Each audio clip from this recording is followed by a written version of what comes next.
kuliah Pendidikan Bahasa Indonesia dan teman-teman yang sudah datang pada seminar hasil pada hari ini. Pada kesempatan kali ini kami akan mempresentasikan skripsi yang berjudul Pengaruh Penerapan Model Pembelajaran Inquiry Terbimbing terhadap hasil pelajar IPA pada pembelajaran tematik peserta didik kelas 5 SD Negeri 5 Jatimulyo. Sebelumnya, izinkan kami untuk memperkenalkan diri.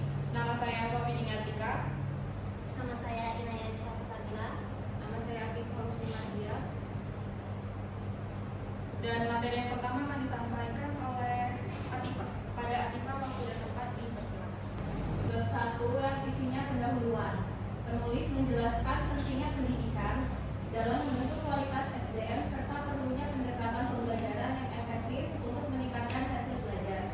Penekanan utama adalah rendahnya hasil belajar IPA peserta didik kelas 5 SDN 5 Jatimulyo yang disebabkan oleh yang pertama pembelajaran yang berpusat pada guru, yang kedua minimnya keaktifan peserta didik, yang ketiga tidak diterapkannya model pembelajaran berbasis penemuan seperti inquiry terbimbing.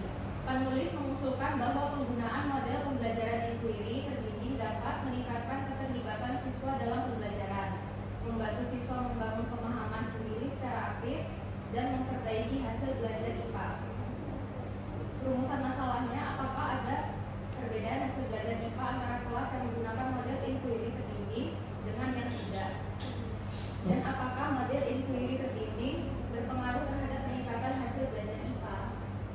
Lalu yang kedua, bab 2. Isinya tinjauan pustaka. Yang pertama ada belajar. Materi bagian ini kuat secara teori dan relevan sebagai dasar berpikir. Pemilihan teori konstruktif fisik seperti fokus sangat tepat untuk mendasari model pembelajaran inquiry. Yang kedua, pembelajaran. Penjelasan lengkap dan mendalam meski bersifat umum, ini penting untuk memperkuat landasan logis bahwa pembelajaran harus dirancang secara utuh dan sistematis, terutama dalam pembelajaran tematik. Yang ketiga, model pembelajaran. Bagian ini membuka jalan untuk masuk ke pembahasan inquiry terbimbing. Diperlukan karena penelitian menguji efektivitas model tertentu dibandingkan model konvensional. Yang keempat, model pembelajaran inquiry terbimbing. Penjelasannya rinci, mencakup karakteristik, penerapan, dan keunggulan inquiry, sangat sesuai dan relevan dengan fokus penelitian. Yang keenam, pembelajaran tematik. Bagian ini memberikan konteks yang sangat penting karena penelitian dilakukan dengan setting tematik. Penjelasannya sudah sesuai dan memperkuat relevansi penelitian. Yang ketujuh, ilmu pengetahuan alam. Bagian ini cukup memberikan penguatan mengapa IPA cocok diajarkan menggunakan inquiry terbimbing. Yang kedelapan, penelitian relevan. Bagian ini berisi dukungan literatur, meskipun daftar penelitian yang dikaji masih bisa ditambah untuk memperkuat landasan ilmunya. Yang kesembilan, kerangka pikir penelitian. Kerangka pikir penelitian penting untuk menunjukkan bagaimana teori diterapkan dalam desain penelitian. Penulis sudah menyajikan dengan baik. Lalu yang terakhir, hipotesis penelitian. Hipotesis sudah dirumuskan secara jelas sesuai dengan tujuan dan rumusan masalah, cukup kuat dan layak diuji secara kuantitatif. Selanjutnya saya serahkan kepada moderator.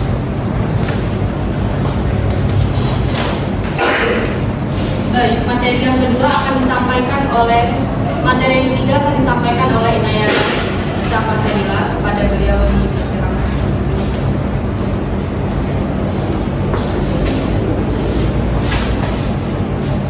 Kemudian pada bab 3 yaitu metode penelitian terdiri dari beberapa subbab, yaitu yang pertama jenis penelitian. Penelitian ini merupakan penelitian kuantitatif dengan pendekatan eksperimen sungguh dengan menggunakan desain non-equivalent control group design. Desain ini dipilih karena dalam praktiknya peneliti tidak melakukan pengacakan subjek secara murni, melainkan menggunakan kelas yang sudah terbentuk sebelumnya. Ini sangat relevan dalam konteks penelitian di sekolah yang memiliki keterbatasan dalam mengacak siswa secara individual. Penggunaan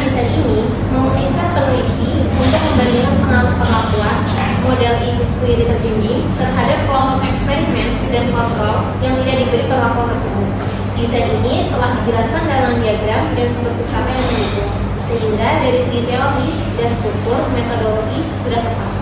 Kemudian pada subbab yang kedua yaitu tempat dan waktu penelitian. Penelitian ini dilaksanakan di SD Negeri 5 Jatimulyo, Kecamatan Jati Agung, Kabupaten Lampung Selatan, dengan waktu pelaksanaan pada semester ganjil tahun pelajaran 2018-2019. Penjelasan ini menunjukkan bahwa penelitian dilakukan dalam kondisi dan konteks yang nyata, sesuai dengan prinsip real classroom research. Namun, akan lebih informatif jika disertakan waktu pelaksanaan secara spesifik seperti bulan dan minggu keberapa, agar validitas temporal dan replikabilitas penelitian dapat dipertimbangkan dengan baik. Kemudian, subbab yang ketiga yaitu populasi dan sampel pendidikan.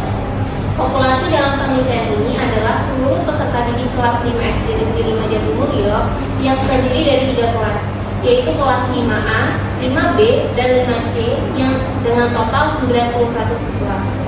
Pengambilan sampel dilakukan dengan teknik random sampling, dan yang terpilih adalah kelas 5A sebagai kelompok eksperimen dan kelas 5B sebagai kelompok kontrol.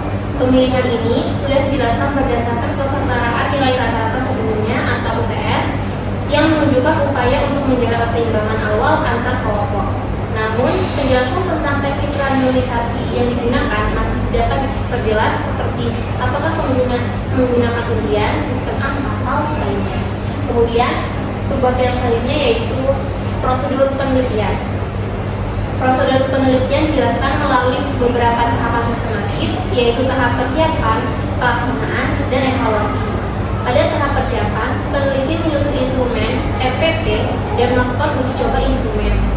Tahap pelaksanaan mencakup penerapan model pembelajaran inklusif terbimbing di kelas eksperimen dan pembelajaran konvensional di kelas kontrol. Selanjutnya, tahap evaluasi dilakukan melalui pengumpulan data hasil belajar menggunakan pretest dan post-test. Rangkaian prosedur ini sudah cukup lengkap dan disusun menyeluruh. Meskipun akan lebih baik jika dilengkapi dengan diagram alur atau tabel untuk pelaksanaan atau tabel waktu pelaksanaan untuk memperjelas kronologi pelaksanaan kegiatan. Kemudian subbab yang kelima yaitu variabel penelitian. Penelitian ini melibatkan 2 variabel utama. Variabel bebas adalah model pembelajaran intuitif terbimbing, sedangkan variabel terikat adalah hasil belajar IPA peserta didik. Peneliti telah menyusun definisi operasional untuk kedua variabel yang menjelaskan bagaimana variabel tersebut diukur dan diamati dalam konteks pembelajaran. Variabel bebas dijelaskan melalui karakteristik model intuitif terbimbing seperti pembagian masalah oleh guru dan keterlibatan aktif peserta didik dalam eksplorasi. Variabel terikat dijelaskan sebagai hasil belajar kognitif IPA yang diukur melalui tes berbasis kurikulum. Penjelasan ini sudah baik, namun akan lebih kuat jika indikator pengukuran hasil belajar dirinci di sini bukan hanya di bagian perakhiran. Kemudian subbab yang keenam yaitu definisi konseptual dan operasional variabel. Peneliti memberikan penjabaran definisi konseptual dan operasional yang cukup jelas.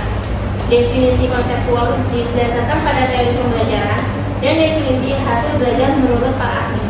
Untuk definisi operasional variabel bebas yaitu model intuitif terbimbing dijelaskan melalui langkah-langkah sintaks model intuitif seperti orientasi masalah, pengumpulan data, dan verifikasi.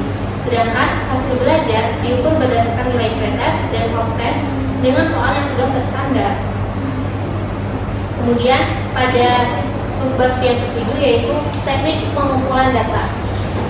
Teknik pengumpulan data meliputi tes yaitu pretest dan post-test serta observasi aktivitas belajar. Tes digunakan untuk mengukur hasil belajar kognitif, sementara observasi digunakan untuk melihat aktivitas siswa dalam proses pembelajaran. Peneliti menyusun nomor observasi yang dibedakan untuk kelas eksperimen dan kontrol.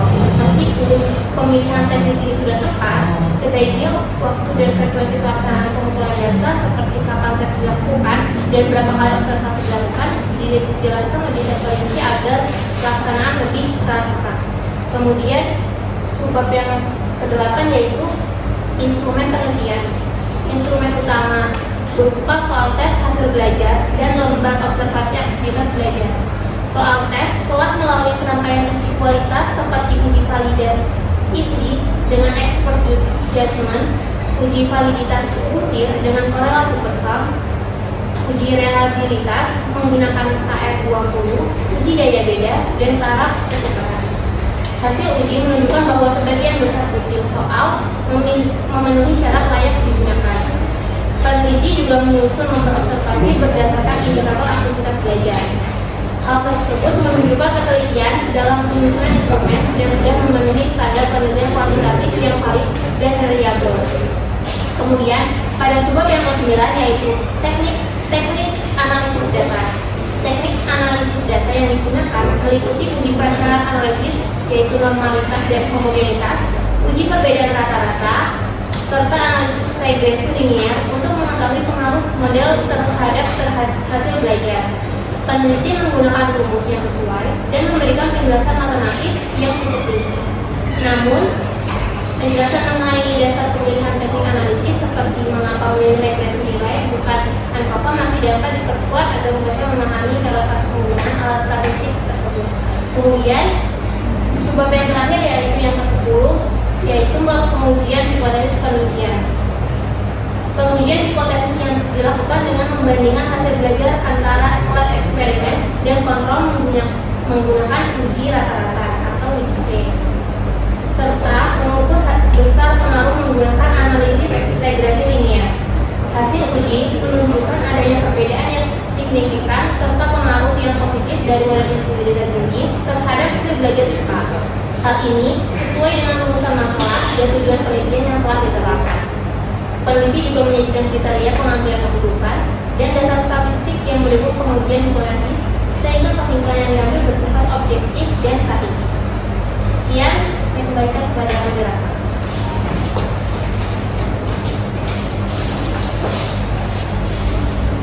Baik, materi yang selanjutnya yaitu bab 4, hasil dan pembahasan.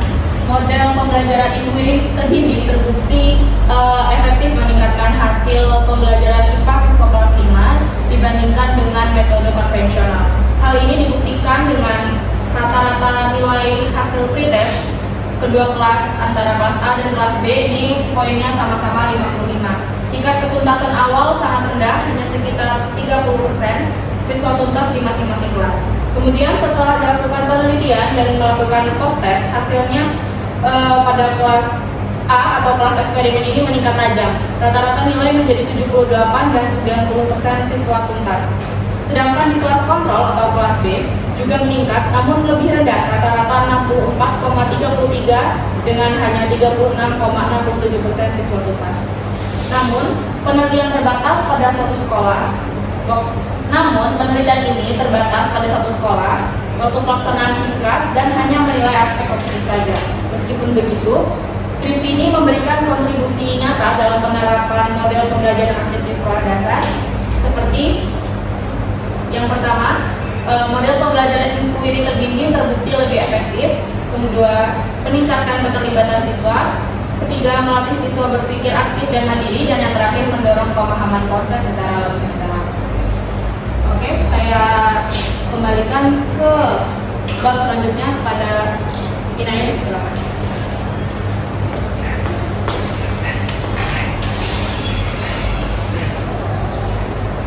Pada bab kelima yaitu kesimpulan dan saran terdiri dari dua subbab. Yang pertama yaitu kesimpulan. Penelitian ini menyimpulkan bahwa penerapan model pembelajaran inquiry terbimbing memberikan pengaruh yang signifikan terhadap hasil belajar IPA peserta didik.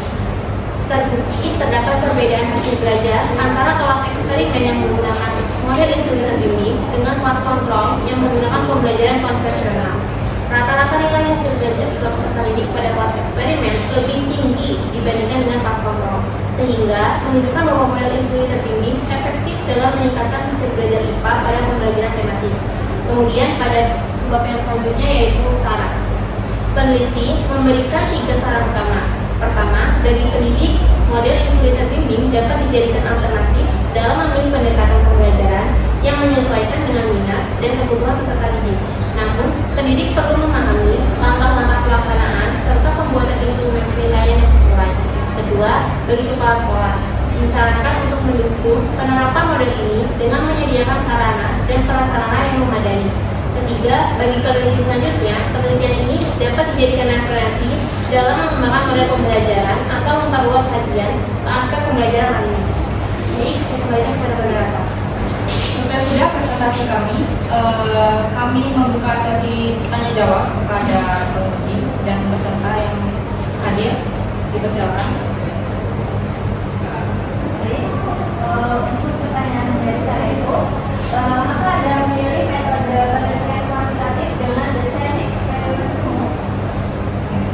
Akan langsung dijawab oleh rekan kami, Vanessa. Baik, izin menjawab pertanyaan sebelumnya, yaitu mengapa Anda memilih metode penelitian kuantitatif dengan desain eksperimen semu? Saya memilih metode kuantitatif karena tujuan penelitian ini adalah untuk menguji pengaruh model pembelajaran intuisi terbimbing terhadap hasil belajar IPA secara objektif dan terukur. Desain eksperimen semu, khususnya non-equivalent control group design, dipilih karena dalam praktik sekolah saya tidak dapat mengacak siswa secara acak murni, melainkan harus menggunakan kelas yang sudah ada. Desain ini tetap memungkinkan untuk membandingkan dua kelompok secara valid. Apakah cukup? Baik, kami juga meminta tanggapan dari para peserta yang hadir. Tanggapan. Baik, terima kasih atas pemaparan yang sangat jelas mengenai metode penelitian. Secara umum, bertiga sudah disusun dengan baik dan sistematis. Penggunaan desain kuasi eksperimental non-equivalent control group menurut saya sudah tepat, mengingat keterbatasan pelacakan di sekolah. Saya mengapresiasi bahwa peneliti sudah melakukan uji validitas dan reliabilitas instrumen secara menyeluruh, termasuk uji daya beda dan tingkat kesukaran soal yang seringkali diabaikan oleh peneliti lain. Namun, ada beberapa hal yang menurut saya bisa menjadi bahan masukan. Pertama, dalam pemilihan sampel, meskipun disebutkan dilakukan secara random, akan lebih meyakinkan jika dijelaskan metode randomasinya, misalnya menggunakan undian atau sistem angka. Kedua, pada bagian prosedur penelitian mungkin akan lebih mudah dipahami jika peneliti menyajikan diagram alur atau tabel waktu pelaksanaan. Hal ini akan memperjelas prioritas kegiatan penelitian dari awal hingga akhir. Ketiga, akan sangat baik jika peneliti juga menjelaskan pertimbangan pemilihan teknik analisis data secara metodologis, tidak hanya menyebutkan jenis uji statistiknya saja. Secara keseluruhan, metode penelitian ini cukup kuat dan mendukung tujuan penelitian. Semoga penelitian ini dapat menjadi rujukan bagi pengembangan model pembelajaran IPA yang lebih efektif di sekolah kita. Terima kasih. Baik, terima kasih. Ada tambahan? Cukup. Sekian, kami pamit undur diri. Wassalamualaikum warahmatullahi wabarakatuh. Waalaikumsalam warahmatullahi wabarakatuh.